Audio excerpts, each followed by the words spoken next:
ভাড়া বাসায় থাকতে থাকতে ডিপ্রেশনে চলে যাচ্ছি। ঠিক এই মুহূর্তে নিজের একটা বাড়ির একান্ত প্রয়োজনীয়তা অনুভব করছি। তার সাথে তো বাড়িওয়ালার নানান রকম সমস্যা প্লাস পয়েন্ট আছেই। চাকরি বাকরির সূত্রে অনেক শহরেই থাকা হয়েছে। আজকে এ শহরে তো কালকে অন্য শহরে, এমন করতে করতে বেশ ২-৩টা শহরেই থাকা হয়েছে। স্বাভাবিকভাবেই সব জায়গার পরিবেশ, লোকজন, পারিপার্শ্বিক অবস্থা সবকিছু কিন্তু একরকম হবে না। তবে আমি এখন বর্তমানে যেখানে আছি কুমিল্লাতে, এখানকার মতো খারাপ অনুভূতি আমার আর অন্য কোথাও হয়নি। যতবারই ভাড়া বাসায় থেকেছি ততবারই ফ্যামিলি বাসার সাথে থাকার কখনোই সুযোগ হয়নি। হয় হচ্ছে বাড়িওয়ালার ২ টা ফ্ল্যাট, একটাতে ওনারা থাকে আরেকটা আমরা ভাড়া নিয়েছি। এরকমটাই বেশিরভাগ হয়েছে। না হলে দেখা যাচ্ছে আমরা এক ফ্লোরে আছি, তারপর হচ্ছে দেন আমাদের উপরের ফ্লোরে, নিচের ফ্লোরে হচ্ছে ভাড়াটিয়ারা থাকে। কিন্তু একটা ফ্লোরে ২ টা ফ্ল্যাট এরকম আরকি ফ্যামিলি বাসার সাথে থাকার সুযোগ হয়নি। তো আমার খুব ইচ্ছা ছিল যে ফ্যামিলি বাসার সাথে একসাথে থাকবো। তো আশেপাশে যারা আছে ভাবিরা, ওদের সাথে ভালো একটা সুসম্পর্ক হবে, সময় কাটবে।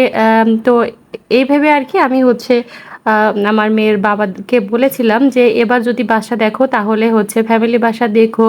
তো সেই অনুযায়ী আরকি এখানে আসার পর ফার্স্টে একার মতো একাই ছিলাম একটা বাসা নিয়ে। তারপর হচ্ছে ওইখান থেকে ওইটা চেঞ্জ করার পর একটা ফ্যামিলি বাসা দেখে আমরা উঠি। কিন্তু ওঠার পর নানান রকম সমস্যার কারণে আমার ফ্যামিলি বাসায় থাকার স্বাদ একদম মিটে গেছে। এখানে যেহেতু নানান জেলা থেকে নানান রকম লোক এসে থাকে, তাই সবার মন মানসিকতা একরকম হবে না। তাদের মন মানসিকতার সাথে আমারটা মিলবে না বা আমারটার সাথে তাদেরটা মিলবে না, এটাই স্বাভাবিক। তো যাই হোক, বেশ কিছু সমস্যা তো ফেস করেছি শুরুর দিকে বেশি, এমনকি এখনো করছি। আর সেই সাথে বাড়িওয়ালার সমস্যা তো প্লাস পয়েন্ট আছেই। উনি যদিও বা এখানে থাকে না, কিন্তু তারপরেও হচ্ছে নানান রকম সমস্যা, পানি নিয়ে সমস্যা, তারপর আছে নানানবিধি সমস্যা। অবশ্য যারা হচ্ছে ভাড়া বাসায় থাকে তারা অবশ্যই আমার কথাটা বুঝবে। মানে এখনকার যুগে এমন একটা অবস্থা হয়ে গেছে, বাড়িওয়ালারা ভাড়াটিয়াদের মানুষ বলেই গণ্য করে না। তারা তাদের সুবিধা মতো যখন যেটা ইচ্ছা তখন সেটাই করে বসে।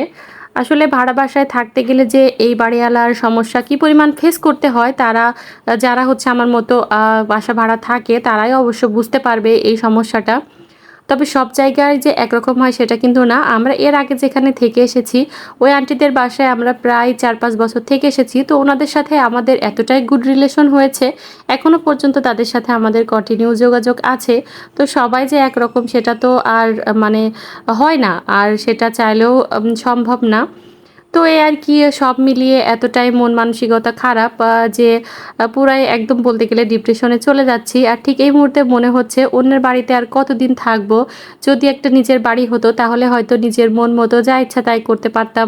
আর আমার সবথেকে বেশি সমস্যা যেটা হচ্ছে, আমি আমার মন মতো আমার গাছপালাগুলা ঠিকঠাকভাবে যত্ন নিতে পারছি না, রাখতে পারছি না। চাইলেও কিন্তু গাছের পরিমাণ আমি বাড়াতেও পারছি না।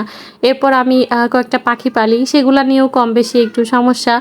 তো সব মিলিয়ে আরকি আজকে যদি নিজের একটা বাড়ি থাকতো তাহলে আমি নিজের মন মতো গাছ লাগিয়ে বাগান বানিয়ে ফেলতে পারতাম, বারান্দা ভরে ফেলতে পারতাম। পাখি, হাঁস, মুরগি, গরু, ছাগল আমার মনে যেটাই চাইতো আমি সেটাই পালতে পারতাম। কোনো সমস্যা থাকতো না। তবে জানি না আল্লাহ কবে আমার সেই তৌফিক দান করবে। যাই হোক, আল্লাহর কাছে সবসময় এটাই প্রার্থনা করি যে আল্লাহ অন্তত সবারই শুধু আমার ক্ষেত্রে না, যারা আমরা এরকম ভাড়া বাসায় থাকি বা নানান রকম সমস্যা ফেস করি, ও যদিও সেটা চাকরি-বাকরির সূত্রে, তবে আল্লাহ সবারই একটা নিজস্ব বাড়ি করার তৌফিক দান করুক। আল্লাহ যদি কখনো আমার নিজের বাড়ি করার আমাকে তৌফিক দান করে বা আমি যদি বাড়িওয়ালা হই, তখন আমি নিশ্চয়ই আমার ভাড়াটিয়াদের সাথে এই সমস্ত আচরণগুলা করব না যেগুলো আমি নিজে ফেস করেছি। মাস গেলে কিন্তু তাদেরকে ভালো পরিমাণে একটা মোটা অঙ্কের টাকা দিয়েই আমরা তাদের বাড়িতে থাকি। কিন্তু তারপরেও তাদের নানাবিধি সমস্যা, অভিযোগ এগুলার শেষ নেই। তো যাই হোক, আজকে অনেক কথাই বলে ফেললাম। সবাই ভালো থাকবেন, সুস্থ থাকবেন। আল্লাহ হাফেজ।